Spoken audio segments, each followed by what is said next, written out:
Hello, so now that I'm out of the spiritual closet, I get to finally feel like I could be myself in my videos and talk about all the spiritual things. I really believe in reincarnation and past lives, and once in a while I do past life regression meditations. There's one that I particularly do that I found on YouTube. It's Brian Weiss's past life regression meditation, and it's like half an hour long, and I will link that down in the description below. It's my favorite one. I use it like all the time. In this past life regression, I wrote it in my online diary. I just have my computer right here because it was sorry. I hear my baby crying. My mom's with her while I do this video. Oh my gosh, I get so distracted. All right, so what was I saying? Oh, it's so cute the way she okay. Damn it. Where was I? So I wrote it in my online diary of like what I saw in the meditation, because I did the meditation a while ago, so I don't remember all the details, and it was quite detailed, so I'm just gonna read it. In this past life regression, it was I saw that I was a man in the 18th century, and he either lived in like Denmark or Netherlands, I couldn't tell, but he was Western European. I didn't really get a name, but when I don't get a name, I usually don't get a name when I do past life regressions, but so I just like gave him a name that kind of like I felt like it fit. So I named him Johannes.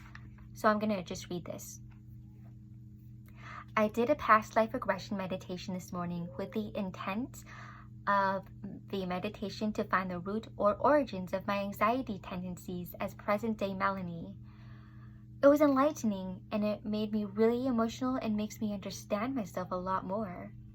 Before I even crossed the threshold of the symbolic door between lives, I could already feel a heavy and oppressive energy on the other side before stepping all the way into the past life. So the meditation took me to circa 18th century Western Europe. It was either Germany, Denmark, or the Netherlands. I was a man who seemed to have inner conflicts of living in his father's shadow and living up to his expectations and the expectations of what it meant to be a man in the 18th century Victorian era. I didn't get a name, but for the sake of putting an identifier of this past life self, I'd like to call him Johannes. I have no idea if that is his name in actuality, but it just seems to fit. In the meditation, I saw Johannes having a discussion with his father in his father's office. Johannes is about 25. Johannes hates his father and despises him, but has to put on the show of respecting him. Johannes' father is very stern and strict and mean, and the epitome of toxic masculinity. He is lecturing Johannes about what it means to be a man and how he should act, behave, and think and be in accordance to his standards and the standards of society of manhood at the time. Johannes, though, is more self-aware than the others around him. He sees through all the bullshit of society, his father's toxic masculinity, and how he is supposed to be and how he's supposed to act. He's more sensitive and sensible and feels isolated within himself.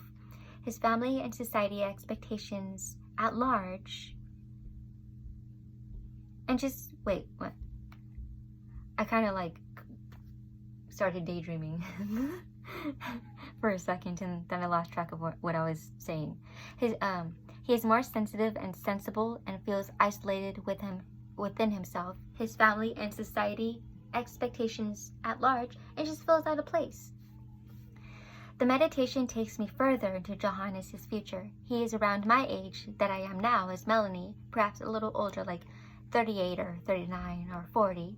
He is now married and has a child. a son, possibly more children, but I only saw one in the meditation. Johannes is struggling with his responsibilities and duties in his role as a father, being the breadwinner. Continues to feel this like existential feeling of feeling so out of place and isolated, trying to play a role in life he doesn't want to play and live up to the standards and expectations of manhood and toxic masculinity in the 18th century.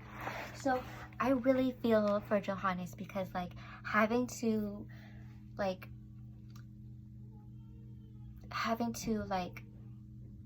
suppress your inner feelings and your inner self, and just like wanting to like be who you are, but like you can't because you're trying to live up to people's like your family's expectations, your father's expectations, or your like the society's expectations, you know.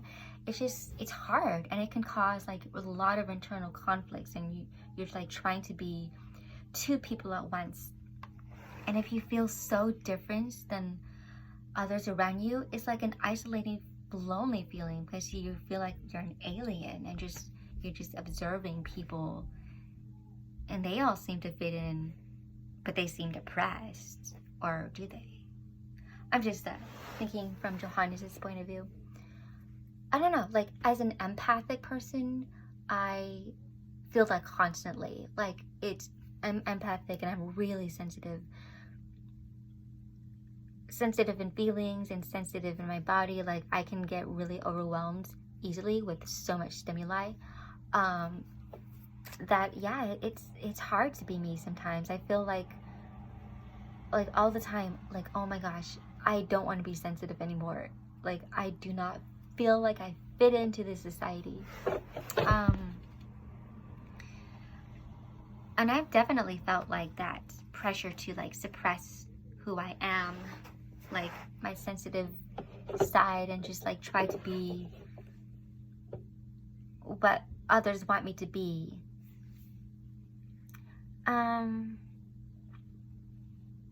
My father is also strict and stern, and he's like the typical Asian father, stern, strict, stoic, and I love my dad so much, but we do not understand each other. He is very, very like Asian father, and I'm like the exact opposite. I'm so damn sensitive. All the feelings, all the femininity. So, you know, as a child, I just like tried to shape myself to his standards.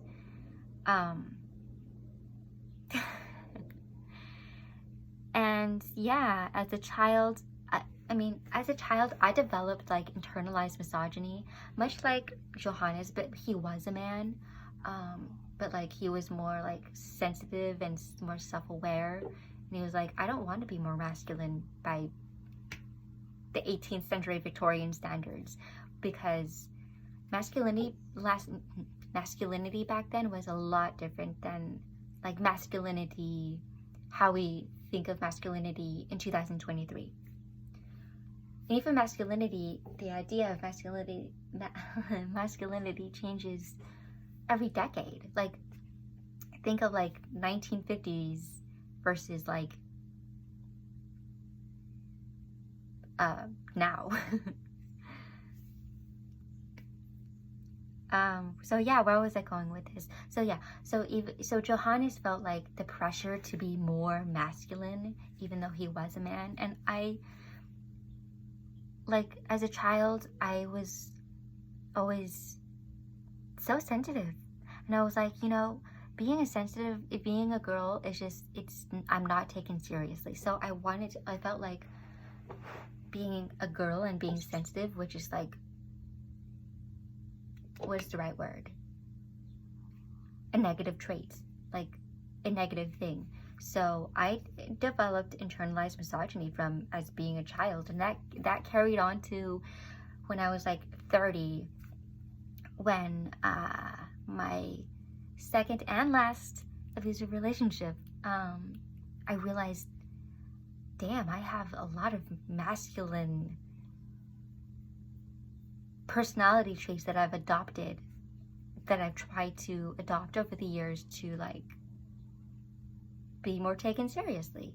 And that took me a long time to outgrow and you know, like really intentionally nurture my femininity and softness. I've been told that I've always been like really feminine, but which is funny, because like internally I was like, I can't be feminine, I have to be more masculine to be, you know, taken seriously. And so yeah, I have anxiety disorder. I think I do see the similarities in me and Johannes, and how a lot of that in my personal life and what I've gone through, how that can turn into anxiety. And also there, like in this lifetime, you know, genetics and stuff. My mom also has like anxiety and depression, and so I take after that genetically wise, but on a spiritual level, my anxiety could definitely be residual traits from being Johannes.